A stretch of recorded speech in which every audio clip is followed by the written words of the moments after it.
to Europe and beyond. In 1492, Christopher Columbus became the first European to set sail to the Americas. During his fourth and final voyage to the New World in 1502, his ship came across a Mayan trading canoe full of cargo. Columbus ordered his crew to capture it.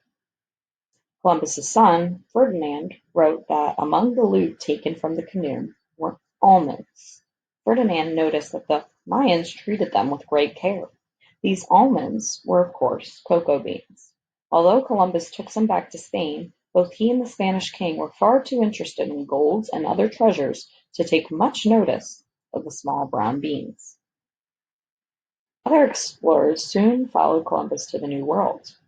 In 1519, Spanish explorer Hernando Cortez arrived in Mexico. The Aztec Emperor Montezuma honored Cortez by serving him a feast with chocolatl to drink for dessert. But Cortez had come to Mexico to claim the land for Spain, and by 1521 he had conquered the great Aztec nation.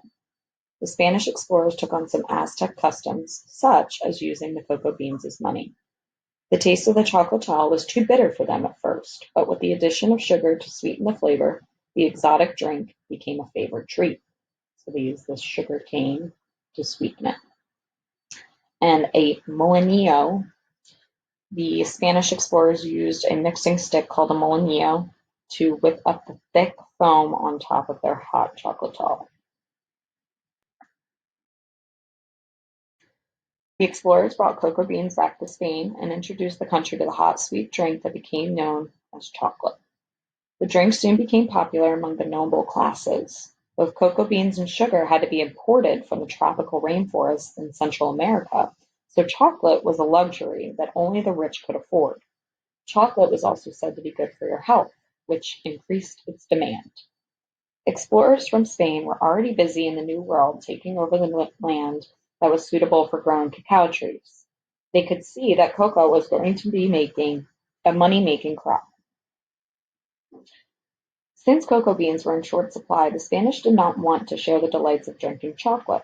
It took nearly 100 years for the secret to spread to other parts of Europe.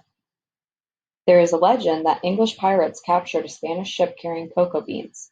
Pirates thought that the beans were sheep droppings, and they burned them. However, by the 1650s, Europeans were drinking chocolate at fashionable cafes called chocolate houses. In 1660, Princess Maria Theresa of Spain married King Louis XIV of France. Maria Theresa liked chocolate so much that she had a special maid to make it for her. Soon, the French nobles began copying their new queen and developed a taste for the drink. And this is a chocolate pot. Tea from Asia and coffee from Africa were also popular in Europe at this time. Special pitchers, such as this chocolate pot, were used to serve each drink. By the 1700s, European settlers had brought the chocolate drink back across the Atlantic Ocean, where it became a popular treat in the colonies of North America. In 1765, the first American chocolate factory opened in Massachusetts. John Hannon had run a chocolate business in Ireland. While looking for work after arriving in America, he met Dr. James Baker, who suggested going into business together. Their new chocolate factory had a water wheel that powered a machine which ground the cocoa beans into a fine powder. Until then, most cocoa powder had been hand-made.